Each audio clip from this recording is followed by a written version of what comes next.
Student YO Universe. Pinaka-latest sa pop culture trend. Bringing the latest and the hottest trending topics. From the ultimate movers and shapers It's very interesting na ang daming nominations na nakuha ng The Artist. to everything else under the sun. I'm very excited kasi ito na yung Olympics eh. We don't just listen to the student's voice, we amplify it. Ayun po sa anti-planking law, parang sobrang lang yan. Kasi, di ba? Because it's not just a student's world, it's our universe. Student YO Universe. We know you love your Fridays because it's your last day for the week. And of course, ay ibibigay namin sa inyo ang mga hottest and latest sa ating mga trending topics every week dito sa Student YO Universe. Muli ako si Vince at ngayong araw ay ibibigay ko nga sa inyo ang mga pinag-usapan ngayong linggo sa ating universe, no? Dahil nga ang mga nag-trend dito sa ating universal world ay ating pag-uusapan with a deeper sense of discussion. Dahil dito sa Student YO Universe, we are your one and only venue for some interactive, youthful, informative, and profound angle on anything and everything pop culture. Yan, tama yan mga ka-universe.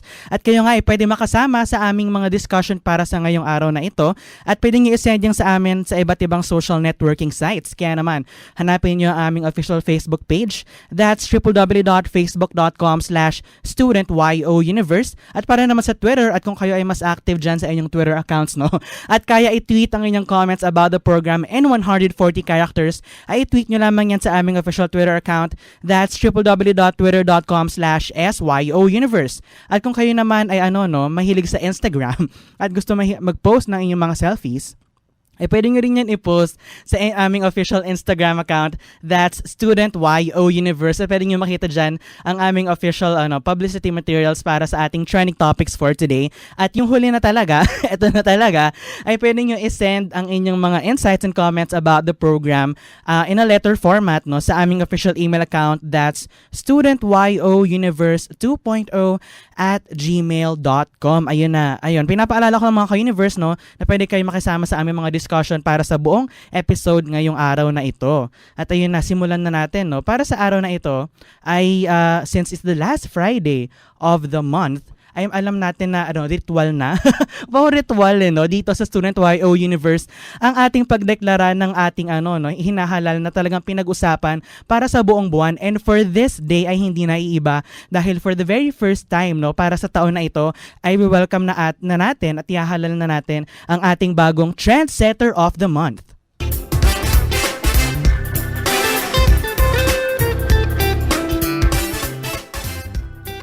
Ayun na nga, at ang ating trendsetter for the month of January ay ang Pope Francis Effect. And for this trendsetter topic, ay kasama ko ang ating universal team member na si Bea. Good morning, Vince. Good morning, mga ka-universe. Ayun, hi classmate Bea, kamusta ka naman? Okay naman, kakatakbo ko lang. Papunta dito. May mga takbo moments, oo. So ito na nga, kagabi ay nadeklara ng ating mga ka-universe ang kanilang trendsetter para sa month ng January. At ano nga ito? Ito ay ang papal visit ni Pope Francis dito sa Pilipinas. Ayan, so maaalala natin na on January 15 to 19, bumisita dito si Pope Francis para dun sa survivors ng Typhoon Haiyan sa Tacloban. So, pagkatapos ito nung visit niya sa Sri Lanka. So, kung maaalala natin, napanood natin ito sa ating mga televisions, marami nangyari sa papal visit ni Pope Francis. Hindi lang yung simpleng pagbisita, no? Napakadaming na pag-usapan about it. Unang-una, yung pag-break niya ng mga safety protocols na nahirapan ng ating mga police force na makisabay kay Pope Francis. Kasi sa mga kanyang mga stops ay lagi siya nagsa-stop sa mga children para i-bless sila, ganon. So, hindi siya planado. Very spontaneous yung ganong pag-stop ni Pope Francis. Kasi doon kilala si Pope Francis bilang People's Pope, yun yung tawag sa kanya, 'di ba? Na alam mo yun, napakalapit niya sa mga tao. And kilalang kilala siya ng kanyang mga ng kanyang mga constituents, 'di ba? Na bilang napakalapit na po, parang hindi siya yung malayo, hindi siya yung hindi siya yung mataas mula sa kanila. Gusto niya talaga yung lumalapit sa mga tao. So, yun talaga yung isang characteristic ni Pope Francis. So, the next one na nangyari ay yung mga celebrity, may mga nangyari sa social media Mhm. re- Totoo yan? regarding sa people visit. Oo. At yung mga comments ng ibang mga celebrities about it. So, nandun na yung fight, yung battle ni Marlene Aguilar. It's an at ni- online feud. Ayan. Yes, oo. and Mystica na hindi pa nangyayari. Hindi pa. Oo, hindi pa nangyayari. And yung kay Chris Aquino, yung pagpapakita niya ng power, Mm-mm. siguro. Doon sa mass, di ba? Oo, na pwede siya mag-invite ng kanyang mga friends para ma-meet si Pope Francis sa Malacanang. So, medyo nakakalungkot lang Oo. at syempre, with regards to social media, syempre may Twitter account si Oo, Pope si Francis. Pope, di ba? Ang Oo. bongga. At Pontifex, Oo. tama ba? Ayun. So, ang maganda dito, after ng visit niya, nag-tweet siya in Filipino ng Okay. napakaraming mga inspirational quotes, mga messages, tsaka yung mga paalala niya sa mga Pilipino. Oo. So, may babasahin natin kung ano ba yung Mga tinweet niya. mga Sige. tinweet niya. So, updates, may afternoon visit ni Pope, Okay. kumain, madalas sa Rojas Boulevard, Mhm. yung ruta, no? Na yun yung dinaanan ni route Pope. ni Pope. Oo. So, recently may mga news na may mga maraming homeless families yung dinala ng Department of Social Welfare and Development or DSWD Mhm. sa isang private resort Okay. sa Batangas during the papal visit. Oh, okay. So, after nun, lumabas yung reports na, ayun nga, after na umalis ni Pope Francis, ay bumalik din sila dun sa So may something streets. dito, no, na naiiba sa nangyari. Oo. Kung isipin mo, no, sa unang tingin, napakaganda, no, na ginastusan ng DSWD, di ba? Itong mga pamilya na ito na dadalhin sa isang resort at sinabi na isa siyang workshop or isang convention, Yes, di ba? oo. Para sa kanila, para matutos ng livelihood programs, family education, ganyan. Yes. Pero ang dami nagsasabi na bakit nasakto, no, Oo. sa pagbisita ni Pope, yung Oo. ganitong trip ng mga Pero, pamilya. sinabi naman ng DSWD na talaga meron na silang training program na ganito, ginagawa na nila ito, hindi Okay, lang this okay. year. At na natapat siya or nasakto sa Okay. January 15 to Ah. 19, which is also yung visit ni Pope dito Mhm. sa Pilipinas. So, ayun. Ang daming nangyari, no? Yes. And I think pwede rin natin siguro balikan dito sa trendsetter of the month for the month of January ay yung misa, 'di ba, sa Quirino Grandstand na naging trending topic rin natin nung nakaraan. Yes. Ayun nga, no, yung parang yung si Father Hans Magdurulang, 'di ba, yung kanyang yung MC sa Luneta, 'di ba? Ay yung pag-handle niya nung event ay hindi nagustuhan ng ibang netizens, 'di ba? Ikaw anong masasabi mo doon sa na yun? Well, hindi ko napanood yung mismong pagsabi niya nung wave ba yun? Yung mag-wave. Pope Francis wave? Yeah, hindi ko napanood yung mismong pagsabi niya nun. Pero, I think, kasi once na nandun ka na, kasi ikaw yung MC ng napakalaking crowd. Oo. At, syempre, i-handle mo sila, i-keep mo yung energy nila siguro. So, I think, nadala lang siya nung energy ng crowd. At, siguro nawala na din sa isip niya yung solemnity ng event. Syempre, parang nawala na sa isip niya yun. So, I think, I think na lang siya kasi. Nadala sa emosyon, 'di ba? At, it's sad lang na nabash na siya sa social media. Ayun nga, nakakatuwang tingnan, no, na yung mga nag-react, no, through social media ay yung mga taong nanood sa kanilang mga television sets at wala doon sa mismong event. While yung mga tao na nasa mismong event ay hindi nila naramdaman yung Kasi maling treatment sa hosting sa pagiging MC ni Father Hans. Kasi siguro nandun na din yung energy nila at yung excitement nila na makita si Pope. So, I think hindi na din nila napansin yun. At parang hindi na rin natin siya masisisi. Kasi alam mo yun, napakarami, almost 6 to 7 million people. Eh, kailangan mo i-entertain, di ba? Habang nag-iintay bago lumabas si Pope at mag-parade. Grabe, kailangan ito itaas yung energy. Ganun level. talaga, no? At tulad nga na sinabi ni classmate Bea kanina, ay babasahin namin ng ilang mga Filipino tweets ni Pope Francis, no? Ang una nga ay, ang Pilipinas ay patunay ng kabataan at kasiglahan ng simbahan. Tinweet niya nito in English, no, para sa kanyang mga followers na nakakaintindi ng English. Ang sunod nga ay, ang pamilya ay ang pinakamahalagang kayamanan ng isang bansa na may pagsikapan nating ipagtanggol at patatagin itong pundasyon ng lipunan. Susunod naman ay, ang kahabagan ng Diyos, ang kanyang sakripisyo ay nagbibigay saysay at halaga sa lahat ng ating paghihirap. Mhm. At ang sumunod nga ay ang bilang Kristiyano, miyembro ng pamilya ng Diyos, tinatawag tayo upang hanapin at paglingkuran ang lahat ng mga nangangailangan. Ayun, at ang huli, Madalas nating makalimutan pagtuunan ng pansin ng mga bagay na talagang mahalaga. Nakakalimutan natin na tayo'y anak ng Diyos. ayun, nakakatuwa lang, no? Na si Pope Francis ay nagtitweet talaga in Filipino dahil nandito siya sa Pilipinas, 'di ba? At alam mo 'yon, ito yung paraan niya para makasama talaga sa ating culture, 'di ba? Na alam mo 'yon, sinubukan niya talagang i-immerse yung sarili niya. May napanood akong report na talagang yung mga staff dun sa pinagstayan niya, talagang tinatanong niya, nagtatanong siya, nagpapaturo siya mag-Filipino para siguro yun nga ma-cross yung message niya. Mas ma-deliver niya yung message niya lalo sa mga Pilipino. So I think ang ganda nung gesture na yun ni Pope na talagang gusto niyang pag-aralan yung lengguwahe natin, yung wika natin. Ayun, pagkatapos ng pagbisita ni Pope dito sa Pilipinas ay isang maganda siyang it's a very holy week na lang. It's a very holy week for the Filipinos na nabisita tayo ng isang leader ng simbahan at ng isang state din, 'di ba? Na after niyang bumisita ay parang napuno tayo ng mga bad news in the recent days, 'di ba? At ayun nga, ang dami nagsasabi na hindi ito nabalita or hindi ito nangyari nung nandito si Pope. Pero ngayon pagkatapos umalis ni Pope ay eto na, napuno tayo ng mga killings, 'di ba, ng iba't ibang issue ng corruption sa Pilipinas. Na parang naiba yung pagtago, 'di ba, nung dumating si Pope. Anong masasabi mo na nung umalis si Pope ay napuno tayo ng mga ganitong bad news? Hindi ko alam kung sadya ba yun or talagang coincidence lang na right after ng visit ni Pope. Hindi nangyari during the visit ni Pope. Nangyari yung mga masasamang bagay na to dito sa Pilipinas, like yung killings, tas yung corruption, yung mga issues na ganyan. So, I think sana mag-cross over yung message ni Pope sa mga nangyayari ngayon. Kasi, syempre, kailangan natin mag-reflect. Wow, syempre, kailangan natin mag-reflect kasi minsan lang yun, yung instance na yun na pumunta dito yung isang leader ng simbahan. At I think kung hindi naman natin siya isa sa puso sa ginagawa natin as members of this country, hindi uunlad yung bansa.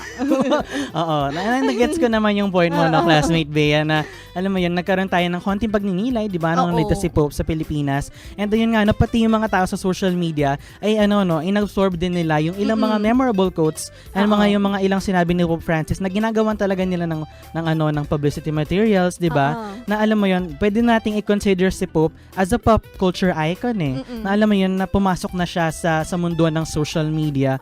At naging tignan mo, may Twitter account nga si Pope, 'di ba?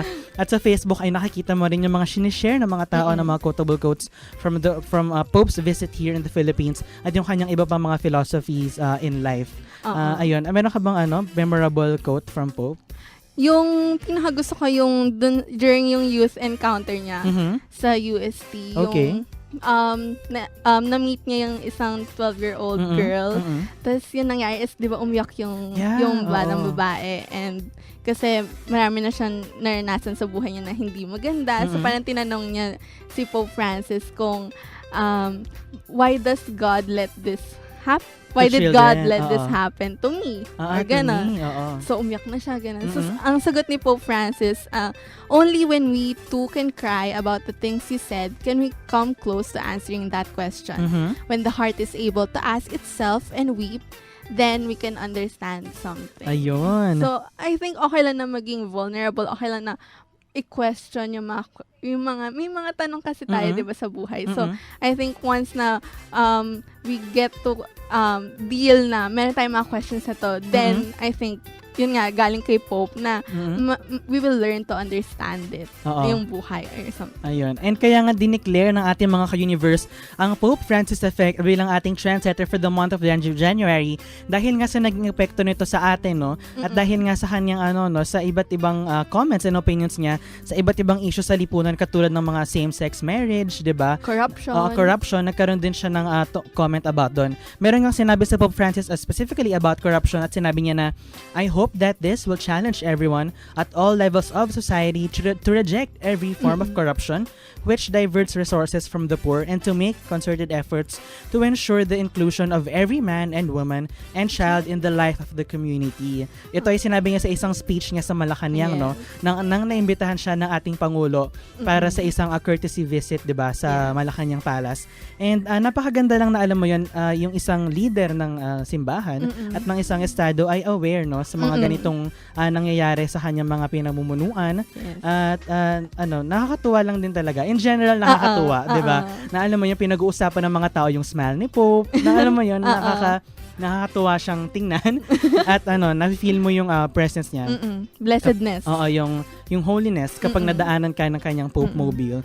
And lastly, siguro pwede natin pag-usapan dito sa ating trending topic na ito ay yung naging treatment, no, ng media kung paano nila kinover itong visit ni Pope Francis, dahil ang dami nagsasabi na pwede namang hindi isama yung kung anong kinain ni Pope, kung anong isusuot niya for that day, 'di ba? Anong masasabi mo doon? I think different angles lang yung inano ng media, na from yung mga messages niya, yung mga quotes niya, to something more lighter, like yung na-mention ko nga na nagpapaturo siya ng Filipino sa mga help niya dun sa pinagstayan niya, or yun tinatapik niya yung driver para mag-stop so that he could stop to bless the children.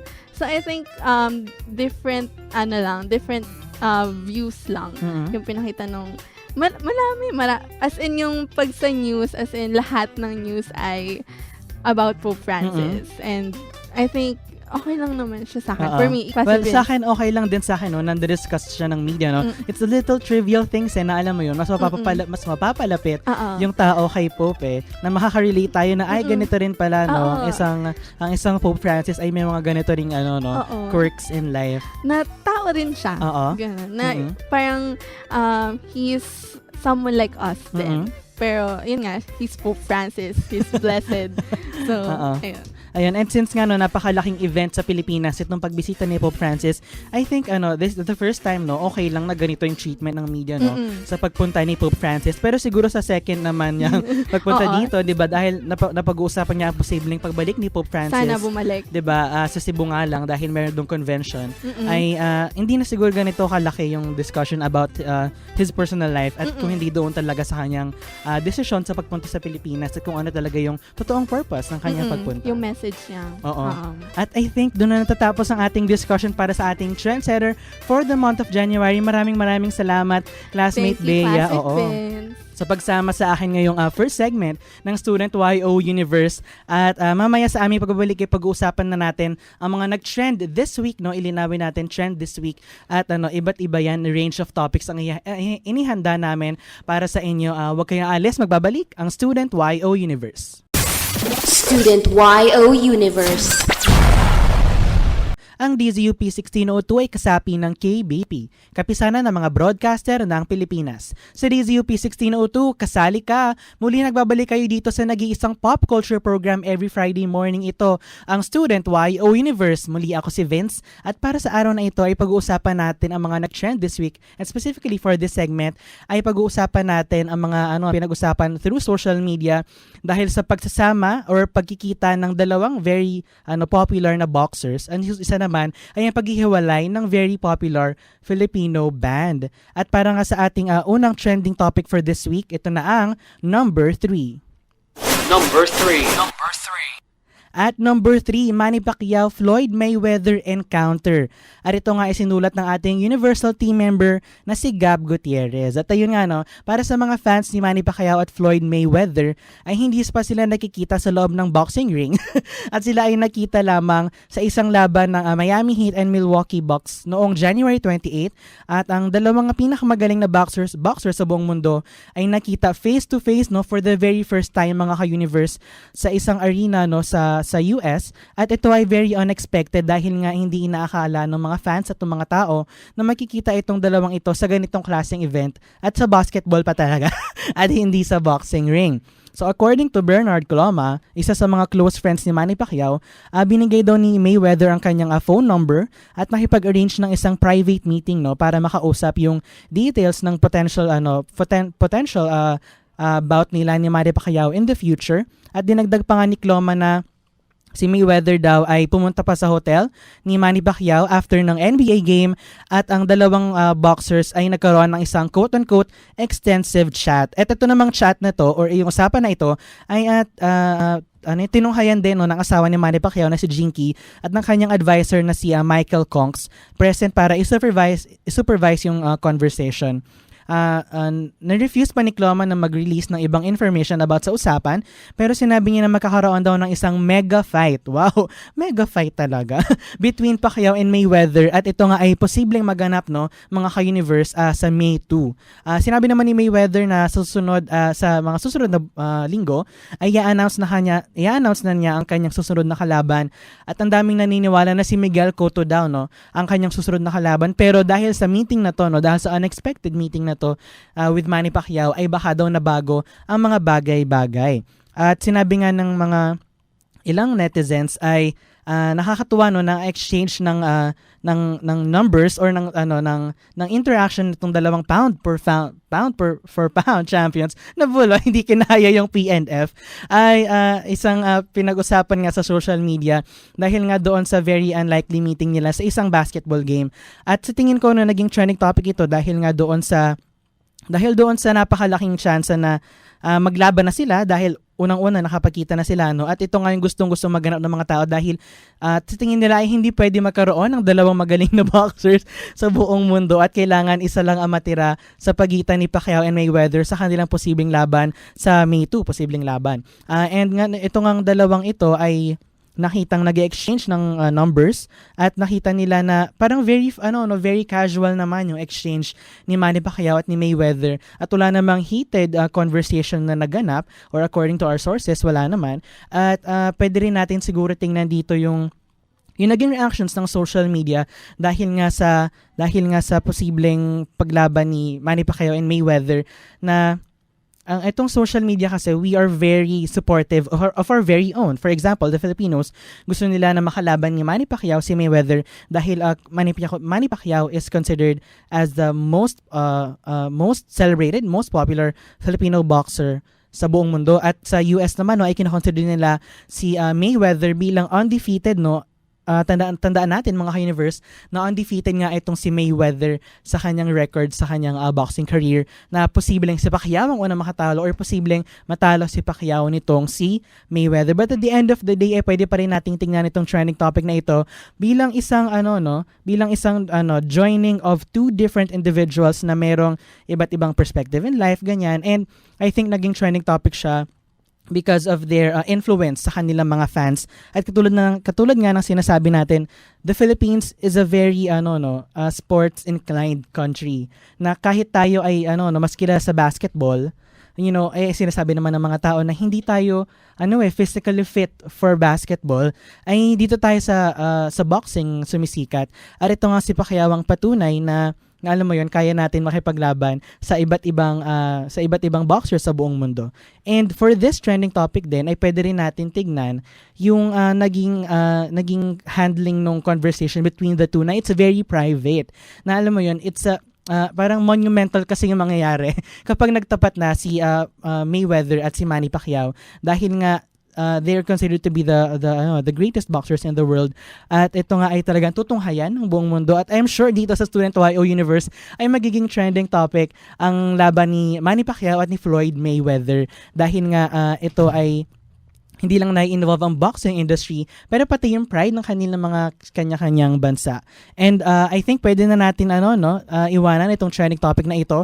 Mga ka-universe, kung meron kayong gustong sabihin about this trending topic, pwede nyo lamang yan i-tweet sa aming official Twitter account. That's at SYO Universe.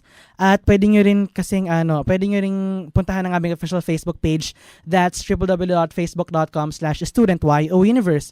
And eto na, pupunta na tayo sa ating next trending topic na pinag-usapan din through social media dahil naman sa nakakalungkot na paghihiwalay ng popular OPM band na ito. Kaya naman huwag natin patagalin pa, ito ang number 2. At number 2, Kamikaze to go on hiatus. At ito nga ay sinulat ng ating Universal team member na si Karen de Guzman. And for this trending topic ay sasamahan ako ng ating Universal team member na si Ira. Good morning mga ka-universe. Good morning, Ayun. Vin.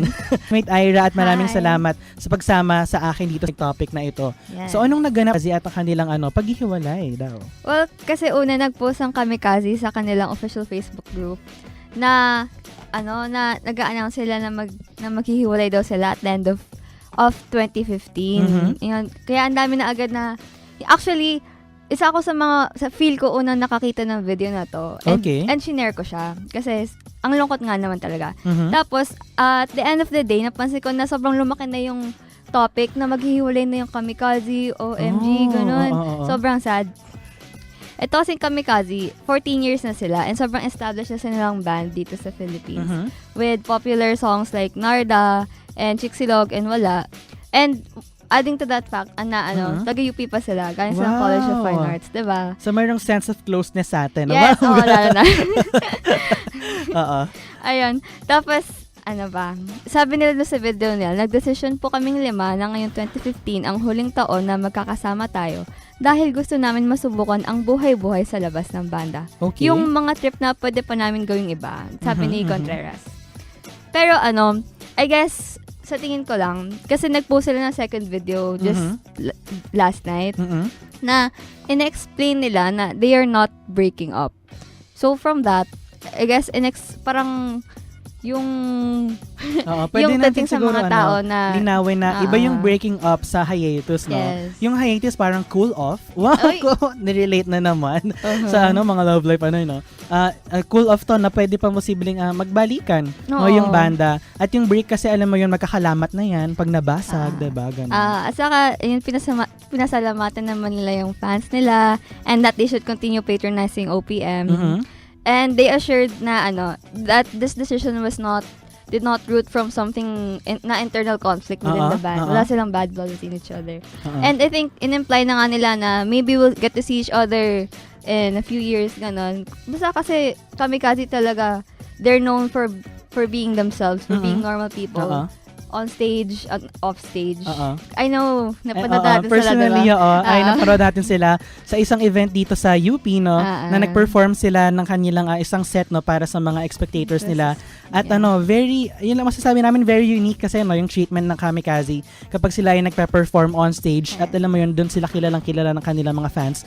Dahil sila ay, totoo talaga, no, kapag nagpe-perform, walang itinatago, hindi nagpapapigil, no, sa kahit anong sitwasyon. Lagi sila nagtitip ng mga fans sila from the audience. Napakataas na energy, yes. Diba?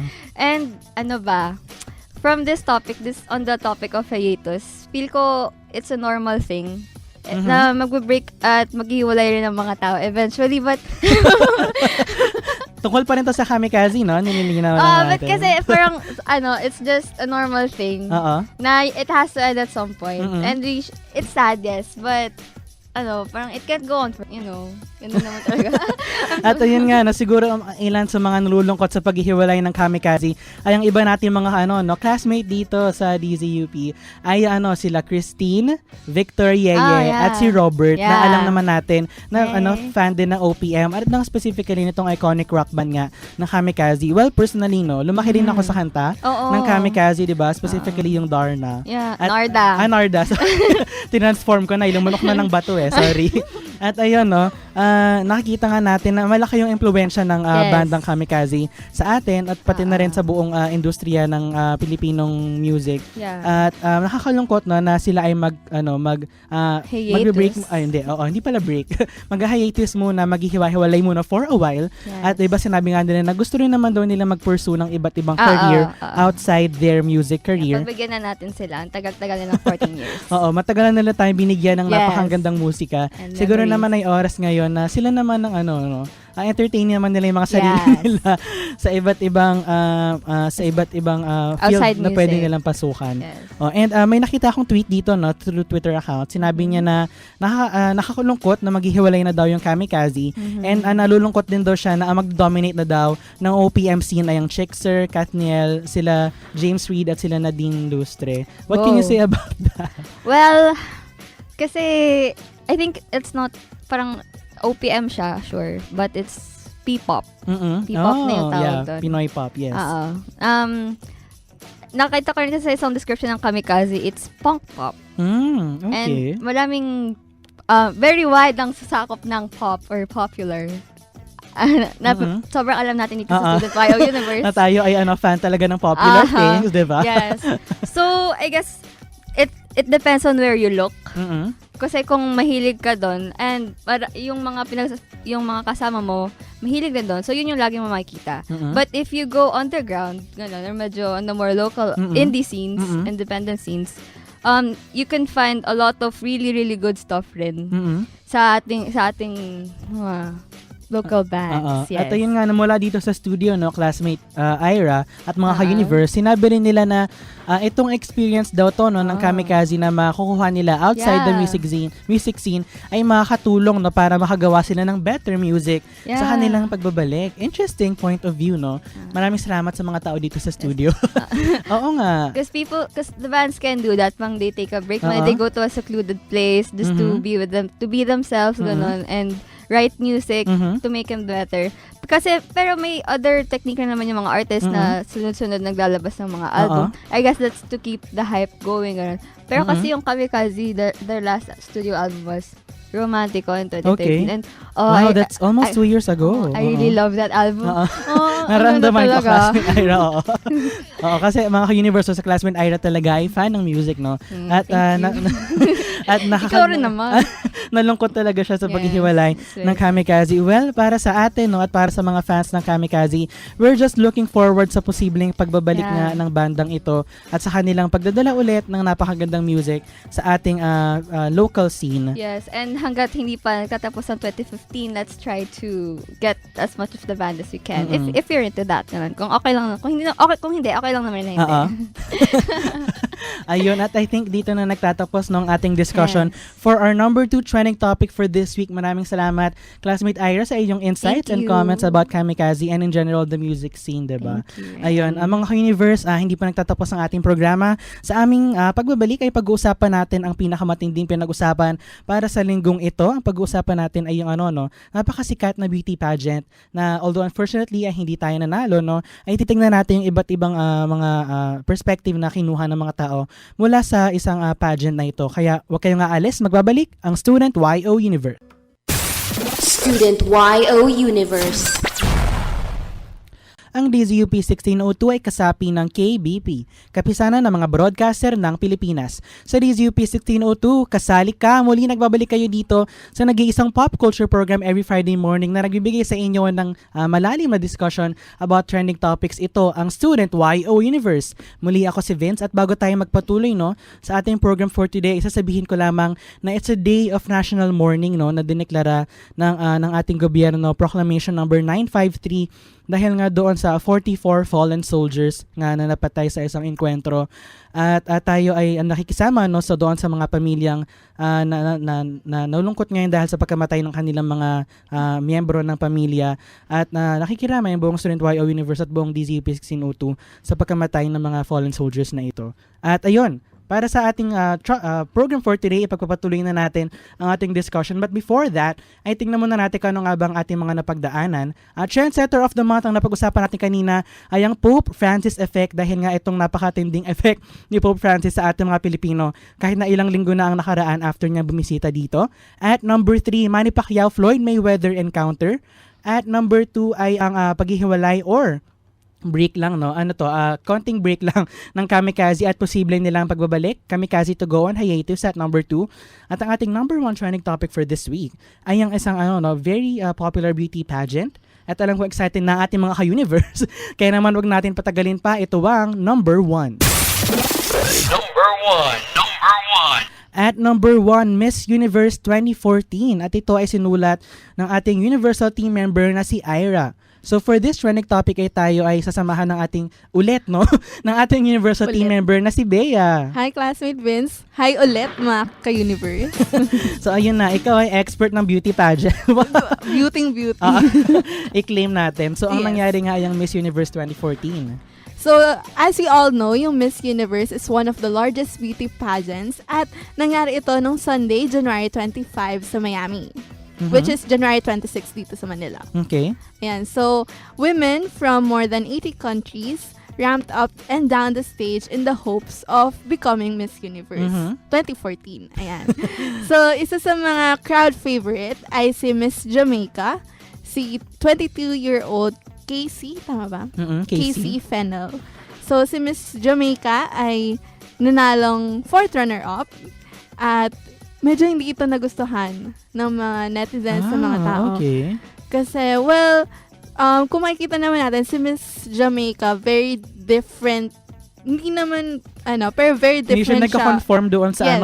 looks ng isang beauty pageant person. No? Oo. Kasi, short hair siya. Mhm. And, siguro sa race din niya. Mhm.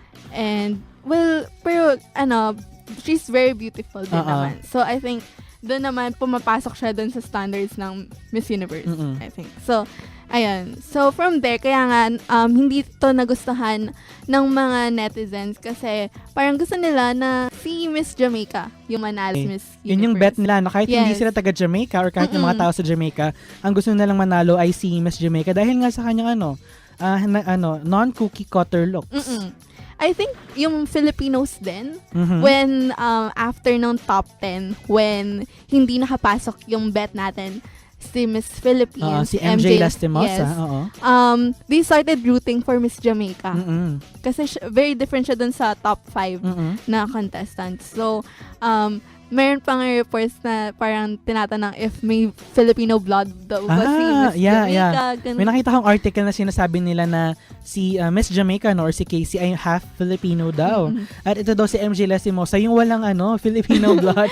So nakakakalito, no? Pero which is not true. Sinabi naman ni Miss Jamaica na wala Okay. naman siyang Filipino blood. Okay, So I think, malinaw na. na talagang gusto lang ng mga Filipinos na makakonect. Makarelate, Oo, oo. makakonect sa kay Miss Jamaica na nanalong 4th runner-up. Okay. Ayan. So, yung booing o yung hindi nagustuhan ng mga audience and ng mga netizens na si Miss Jamaica ay 4th runner-up lang ay may mga tweets sila Oo. sa social media, sa Twitter. And sabi nga ni Diana Pedroni, the booing after Miss Jamaica's leave has been the strongest in Miss Universe modern history. Mhm. At ang tweet naman ni @Sammy Nemir, it looks like #Miss Universe's world isn't ready to a black, elegant, short hair, and intelligent woman as #Miss Jamaica. Nakatuwa lang na ang dami niyang binanggit na descriptions ni Miss Jamaica, and one of them is yung black. Kasi tingin mo, is race an issue in this kind of pageant? I don't think so. I think beauty does not have a race. Mhm. I think any race or kung galing ka man sa kahit anong race, Mhm. you're still beautiful. Mm-mm. Parang hindi siya factor or will make you less dun sa kunwari if Dun we sa say competition? white Oo. people. Mhm. So I think hindi naman siya factor doon. Oo, and I think hindi din natin siguro pwedeng i-consider na nabasehan itong kulay ng balat, no? Dahil doon lang naman talaga natatapos yun, no? Sa kulay ng balat na hindi dapat tayo ma-define ng skin color para makilala yung isang tao katulad ni Miss Jamaica.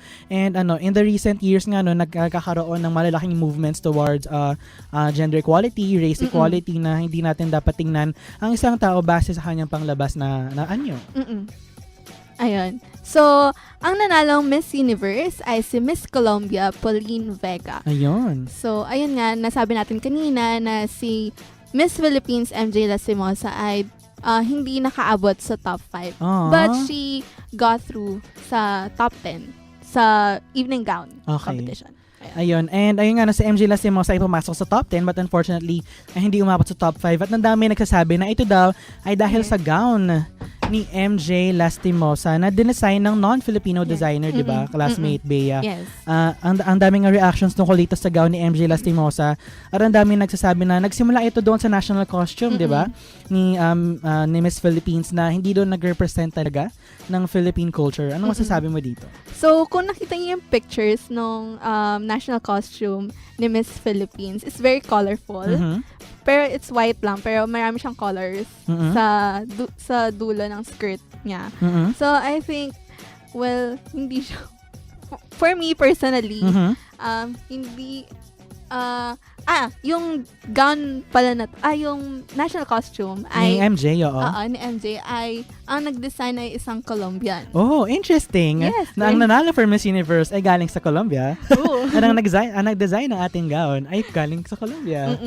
So, personally, I think, I agree dun sa na hindi na-represent ng ganun yung Filipino culture dun sa national costume. Kasi, well, it's all about elegance siguro. For me, yung national costume natin, yung Filipiniana, parang it's all about elegance and class. And siguro they wanted to make it fun. Kaya they put on yung colors, ang daming kulay talaga.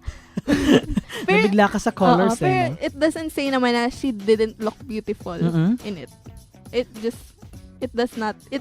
didn't represent siguro yung Filipino culture. And I think nag-agree doon yung ibang netizens. Oo. And for me naman, no, personally, yung gown, it's a nice work of gown. Pero ayun nga, no, tulad ng sinabi mo, hindi nga lang siya akma doon sa gusto nating i-achieve for our bet, no, MJ Lastimosa, na it's a very nice gown. Hindi natin inaalis yung talent, no, nung nag-design.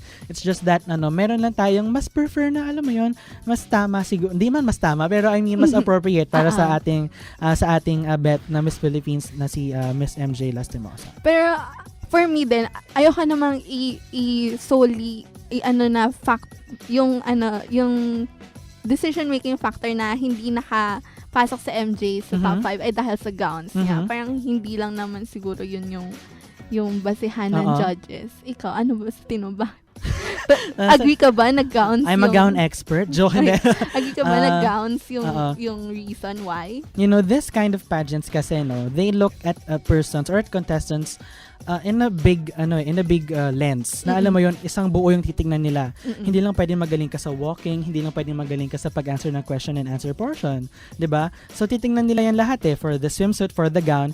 And alam mo yun, I think it affected for me, personally, it affected MJ's chances of being in the top 5 probably. Na alam mo yun, dahil doon sa gown ay hindi siya nakapasok. Kasi titingnan nila lahat yun no matter how you make a woman wear anything, na kahit magaling siya maglakad, na kahit magdala ng damit, kahit pag yung suot niya ay hindi talaga sakto, no, maganda yung suot pero hindi sakto para sa sinuotan, ay hindi mag-work yung dalawa. Ayun. Wow, fashion expert pala. What do you say naman about yung question and answer?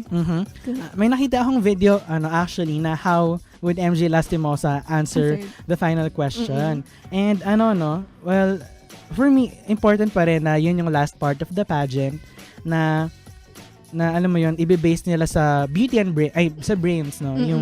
Yung buong pageant na all the time tinitingnan nila yung kung paano magdala ng damit, kung ano yung beauty ng isang contestant. Pero at the end of the day, it's not about the physical look. It's about how you handle yourself with so much pressure. Di ba dahil napakaraming taong nanonood sa'yo. And commendable itong mga contestants na ito for handling themselves very well and for answering the question na maayos. Paano tumatali ka ata? Ano ba yung mga example na sagot? Hindi ka ba natuwa? I watched it. And very different yung Miss Universe ngayon kasi they had 2 questions. So, one is from the judge. Okay. And then yung isa ay from a netizen. So, nagpa-comment sila sa Facebook, I think, ng question. And pag na-pick yung question, sasagutin yun ng lahat ng top 5. Okay. So, iba-iba yung tanong sa kanila. The first one, yung sa judges. Pero pare-pares yung tanong sa kanila sa second one. So, dun sa first one, I think walang magandang answer. I mean, walang tugmang-tugmang answer na very, yung alam mo yung tago sa puso yung cause. Dun naman sa second, I think dun siguro nag-edge out si Miss Colombia. Kasi, relatively maganda yung answer niya. Kasi yung question about, I think, yung question about it is, what's your country's contribution to the world? Oh, yeah, okay. So, I think yung sinabi niya is about leadership and we can learn that much from yung leadership sa Colombia. So, I think doon nag-edge out. Pero it's commendable din na yung ganitong pageants, they also focus on yung, gaya nga ng sabi mo, yung brains and yung talagang alam nila yung cause nila. Alam nila yung gusto nilang ipaglaban. Kasi at the end of the day, no, it's about their cause. So, talagang hindi na naman beauty yung pinag-uusapan. Ayun, napakaganda ng sinabi mo, no? Classmate Bea, kasi nga, doon natin makikita sa question and answer portion, no? Yung totoong nilalaman ng mga ng utak, no? Ng isip ng ating mga contestants for this kind of beauty pageant. And ayun, in general lang siguro ay kailangan lang natin i-congratulate si Miss Colombia, di ba? Yes, congratulations. Dahil siya ang mayroong corona ngayon ng Miss Universe. At para naman sa mga hindi pinalad, ay di ba may next year pa naman, Yes. di ba? And alam mo yun, at the end of the day, ang goal ng mga pageant na ito is to unite these different countries, di ba? Na alam mo yun, i-celebrate natin yung beauty ng ating contestants na kahit na iba-iba tayo ng bansa, ay we can unite in a pageant, in a place. Yes. Yan. Ayun, I think maraming salamat. Yes. Classmate Bay sa pagsama sa akin sa pag-discuss ng Miss Universe 2014. At mga ka-Universe, bago kami magpaalam sa inyo sa araw na ito, ay ipopromote namin ng aming official app process para sa semestreng ito. Ito, Your Journey Begins on Air, Walk the Talk. It's more than being heard. When you take on the dare, you've got to be prepared for anything. Start your journey on air with the DZUP Radio Circle, the only org that goes on air. At pwede nyo puntahan ng aming app process orientation sa February 6, 2015. February 26, that's a Friday. Punta kayo sa College of Mass Communication at 4 p.m. At i-contact nyo lamang si Robert if you have inquiries about this app process of DZUP Radio Circle. You can contact him at 0905-581-1971. And at isa pa nga sa mga events na dapat tunghayan the next month of February ay ang UP Diliman month na mangyayari from February 1 to March 1 at inihanda ng buong UP Diliman ang iba't ibang events na pwedeng yung puntahan at pwedeng yung i-enjoy kasama ang inyong friends and families. At pwede kayo pumunta sa official Facebook page ng UP Diliman month. That's www.facebook.com/UP Diliman month para makakuha kayo ng updates. Ang Student YO Universe ay hatid sa inyo ng DZUP Radio Circle, the only org that goes on air. At nang himpilang ito, DZUP 1602, kasali ka. Makita-kita ulit tayo next week para sa Boses ng Estudyante Strip, starting with Lakwa Chica. At makita ulit tayo next Friday naman para sa Student YO Universe. And after this program, ang Talatugtugan, an hour full of music, di ba? Ano kaya ang inihanda ng Talatugtugan team para sa araw na ito? Ayan na. Muli ako si Vince at ito ang Student YO Universe, where your voice is our number one choice. Student YO Universe. Pinaka-latest sa pop culture trend. Bringing the latest and the hottest trending topics. From the ultimate movers and shapers It's very interesting na ang daming nominations na nakuha ng The Artist. to everything else under the sun. I'm very excited kasi ito na yung Olympics eh. We don't just listen to the student's voice, we amplify it. Ayun po sa anti-planking law, parang sobrang lang yan. Kasi, di ba? Because it's not just a student's world, it's our universe. Student YO Universe.